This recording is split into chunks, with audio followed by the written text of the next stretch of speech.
ನಮ್ಮ ಶಕ್ತಿಯನ್ನು ಕುಂದಿಸುವಂಥ ಪ್ರಯತ್ನ, ನಮ್ಮ ಮನೋಸ್ಥೈರ್ಯವನ್ನು ಕುಂದಿಸುವಂಥ ಪ್ರಯತ್ನ ಸರ್ಕಾರ ಮತ್ತು ಹೋಮ್ ಡಿಪಾರ್ಟ್ಮೆಂಟ್ ಮಾಡ್ತಾ ಇದೆ. ಕಲ್ಲೆಸೆತವಂಸ ಇವರೇ ಮಾಡಿಸಿದ್ದಾರೆ ಅನ್ನುವಂಥ ಗುಮಾನಿಸ ಪಬ್ಲಿಕ್ ವಲಯದಲ್ಲಿ ಇದೆ. ಕರ್ನಾಟಕದಲ್ಲಿ ಖಾಲಿ ಲೂಟಿಕೋರತನ ನಡೀತಾ ಇದೆ, ಭ್ರಷ್ಟಾಚಾರ ನಡೀತಾ ಇದೆ. ಮೀಸಲಾತಿಗಾಗಿ ಪಂಚಮಸಾಲಿ ಸಮುದಾಯ ನಡೆಸಿದಂಥ ಹೋರಾಟದ ಮೇಲೆ ಸರ್ಕಾರ ಲಾಠಿ ಚಾರ್ಜನ್ನು ಮಾಡಿದೆ, ಪೊಲೀಸರು ಕೂಡ ಹಲ್ಲೆ ನಡೆಸಿದ್ದಾರೆ ಅನ್ನೋಂಥ ಒಂದು ಆರೋಪ ಇರುವಂಥದ್ದು. ಇವತ್ತು ಇದನ್ನು ಖಂಡಿಸಿ ಬಿಜೆಪಿ ಪ್ರತಿಭಟನೆ ಕರೆಗೊಂಡಿದೆ. ನನ್ನ ಜೊತೆ ಮಾತನಾಡೋದಕ್ಕೆ ಶಾಸಕರಾದಂಥ ಭರತ್ ಸರ್ ಇದ್ದಾರೆ. ಸರ್, ಹೋರಾಟ ಮಾಡುವುದು, ಪ್ರತಿಭಟನೆ ಮಾಡುವುದು ಹಕ್ಕು, ಅದನ್ನು ಸರ್ಕಾರ ಖಂಡಿಸ್ತಾ ಇದೆ, ಹಲ್ಲೆ ಮಾಡ್ತಾ ಇದೆ, ಇದು ಎಷ್ಟು ಮಟ್ಟಿಗೆ ಸರಿ ಅಂತೀರಿ? ಇದು ಲಿಂಗಾಯತ ವಿರೋಧಿ ಸರ್ಕಾರ ಮಾತ್ರ ಅಲ್ಲ, ಇದು ಹಿಂದೂ ವಿರೋಧಿ ಸರ್ಕಾರ ಸಹ. ಇಲ್ಲಿ ಯಾವುದೇ ರೀತಿಯ ಪ್ರತಿಭಟನೆಗೆ ಅವಕಾಶವನ್ನು ಕೊಡ್ತಾ ಇಲ್ಲ.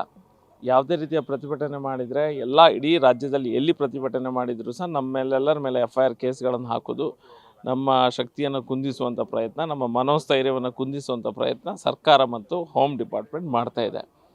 ಮುಂದುವರೆದು ಈ ಪಂಚಮಸಾಲಿಯವರ ಏನು ಹೋರಾಟ ಇದೆ, ರಿಸರ್ವೇಷನ್ಗಾಗಿ ಏನು ಹೋರಾಟವನ್ನು ಮಾಡ್ತಾ ಇದ್ದಾರೆ, ಅವ್ರನ್ನೆಲ್ಲ ಕರೆದು ಕೂರಿಸಿ ಮಾತಾಡಿಸ್ಬೋದಿತ್ತು. CM ಅವರಿಗೆ ಸಂಬಂಧಪಟ್ಟವ್ರನ್ನ ಕರೆದು ಏನು ಸಮಸ್ಯೆ ಅದನ್ನು ಹೇಗೆ ಬರೆಯಿಸೋದ್ರ ಬಗ್ಗೆ ಮಾತುಕತೆಯನ್ನು ಮಾಡ್ಬೋದಿತ್ತು. ದಿನನಿತ್ಯ ಮಾಡ್ಬೋದು. ಅದನ್ನು ಕೂರಿಸಿ ಏನೆಲ್ಲ ಸಮಸ್ಯೆಗಳಿದೆ ಪರಿಹಾರ ಮಾಡೋ ಪ್ರಯತ್ನ ಮಾಡ್ಬೋದು. ಅದರ ಬದಲಾಗಿ ಯಾರು ಪ್ರತಿಭಟನೆಯಲ್ಲಿ ನಿರತರಾಗಿದ್ದಾರೋ, ಶಾಂತಿಯುತ ಪ್ರತಿಭಟನೆ ಮಾಡ್ತಾ ಇದ್ದಾರೋ ಅವ್ರ ಮೇಲೆ ಪೊಲೀಸ್ ಗೋಲಿಬಾರ್ ಮಾಡೋದು, ಕಲ್ಲೆಸೆತವಂಸ ಇವರೇ ಮಾಡಿಸಿದ್ದಾರೆ ಅನ್ನುವಂಥ ಗುಮಾನಿಸ ಪಬ್ಲಿಕ್ ವಲಯದಲ್ಲಿ ಇದೆ. ಹಾಗಾಗಿ ಸರ್ಕಾರ ಈ ಹ್ಯಾಂಡೆಡ್ನೆಸ್ ಏನಿದೆ, ನಾವು ಏನು ಮಾಡಿದರೂ ನಡೀತದೆ, ನಮ್ಮ ಹತ್ರ 130 ಚಿಲ್ಲರೆ MLAಗಳಿದ್ದಾರೆ, ನಾವು ಹೇಳಿದ್ದೆ, ನಾವು ನಡೆದದ್ದೇ ದಾರಿ ಅನ್ನುವಂಥ ಒಂದು ಮನಸ್ಥಿತಿಯಲ್ಲಿ ಕೆಲಸ ಮಾಡ್ತಾ ಇದೆ ಸರ್ಕಾರ. ಅದರ ವಿರುದ್ಧ ಪ್ರತಿಭಟನೆ ನಾವು ಮಾಡ್ತಾ ಇದ್ದೇವೆ.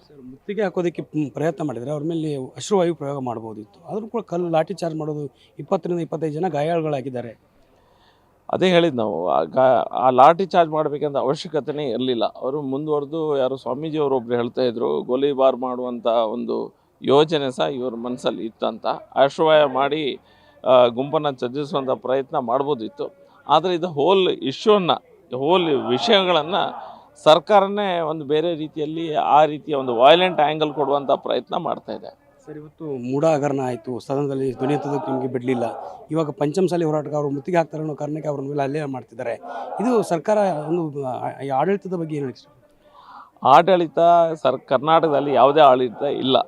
ಕರ್ನಾಟಕದಲ್ಲಿ ಖಾಲಿ ಲೂಟಿಕೋರತನ ನಡೀತಾ ಇದೆ, ಭ್ರಷ್ಟಾಚಾರ ನಡೀತಾ ಇದೆ, ಮತ್ತು ಟ್ರಾನ್ಸ್ಫರ್ ಅದು ಇದು ಆ ರೀತಿಯ ಸ್ಕ್ಯಾಮ್ಗಳು ನಡೀತಾ ಇದೆ. ಕೇರಳದಲ್ಲಿ ಎಲ್ಲೋ ವಯನಾಡಿನಲ್ಲಿ ಇವರು ಮನೆ ಕಟ್ಟಿ ಕೊಡ್ತಾರೆ ಅನ್ನುವಂಥ ಮಾತನ್ನು ಸಿದ್ದರಾಮಯ್ಯ ಹೇಳ್ತಾರೆ. ಕರ್ನಾಟಕದಲ್ಲಿ ಲಕ್ಷಾಂತರ ಜನ ಮನೆ ಕಟ್ಟಲಿಕ್ಕೆ ಅರ್ಜಿಯನ್ನು ಹಾಕಿದ್ದಾರೆ. ಅವರ ನೋವನ್ನು ಕೇಳುವಂಥ ಒಂದೇ ಒಂದು ಪ್ರಯತ್ನ, ಒಂದೇ ಒಂದು ವಿಷಯ ಕರ್ನಾಟಕ ಸರ್ಕಾರದಿಂದ ಇಲ್ಲ. ಕರ್ನಾಟಕದಲ್ಲಿ ಯಾವುದೇ ಅಡ್ಮಿನಿಸ್ಟ್ರೇಷನ್ ಆಗ್ತಾ ಇಲ್ಲ. ಸದನದ ಒಳಗಡೆ ಯಾವ ರೀತಿ ಪ್ರತಿಭಟನೆ ಮಾಡ್ತೀವಿ? ಸದನದ ಒಳಗೆ ನಾವು ಯಾವುದೆಲ್ಲ ವಿಷಯಗಳನ್ನು ಇವಾಗಲೇ ನೋಟಿಸ್ಗಳನ್ನು ಕೊಟ್ಟಿದ್ದೇವೆ.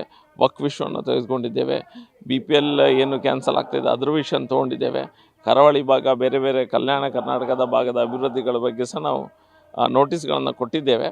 ಸಭಾಧ್ಯಕ್ಷರು ಯಾವ ರೀತಿ ಅದನ್ನು ನಮಗೆ ಅವಕಾಶವನ್ನು ಕೊಡ್ತಾರೆ ಅನ್ನೋದನ್ನು ನೋಡಬೇಕಾಗಿದೆ ಈಗ.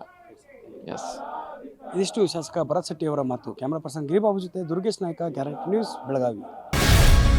ಗ್ಯಾರಂಟಿ ನ್ಯೂಸ್, ಸುದ್ದಿ ಖಚಿತ, ನ್ಯಾಯ ನಿಶ್ಚಿತ.